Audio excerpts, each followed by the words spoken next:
Nafarroan Arizaletan Lizarratik 10 kilometrora dago zuhaizpe atseden hartzeko egoitza. Eguneroko bizimoduak eragiten dizkigun nekeak, estresa eta hainbat gaixotasun sendatzeko prestatuta dago. Medikuak eta psikologoak aurkitu ditugu hemen eta terapia desberdinak, aipagarriena baraua.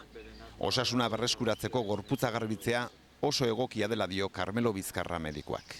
Ematen du baraua hitza erabili eta hemen jendeak gosea pasatzen duela, alda? Ez, barauan ez da pasatzen gozoa. Prejuizio bat dakoagu guk pentsatzen dugunean, barauan gorputza dagoenean gozea pasatzen dela. Guk esaten dugu beti, gorputza beren barruko sustantziak eta nutriziok eta horrekin erabiltzen du eta horrekin konpontzen da. Eta hortik hasten da desintoxikapena eta sustantzia tosiko botatzen. Eta bigarren egunean, hirugarren egunean ja goze gabe gelditzen die. Nik goratzen naz, nire amama ni Durangotara naz, eta bera geixorin zegoenean beti egiten zuen hogera sartu, pare bat egun izarditan hor egon, eta gero berez osatzen zan, sendatzen zan.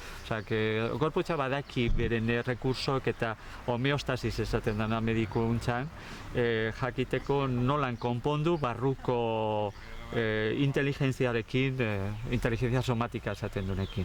Indarrez nola sentitzen zera? 11 egun? 11 egun, bai. Jangabe? Bai. Nola sentitzen zera? Ondo, ez nao, egoala aurresku bet ez jantzan eitzeko ez. Nahi nuen pixka bat operazioko medikazioa, anestesia... Hori bota, ez da? Bota hori, bai.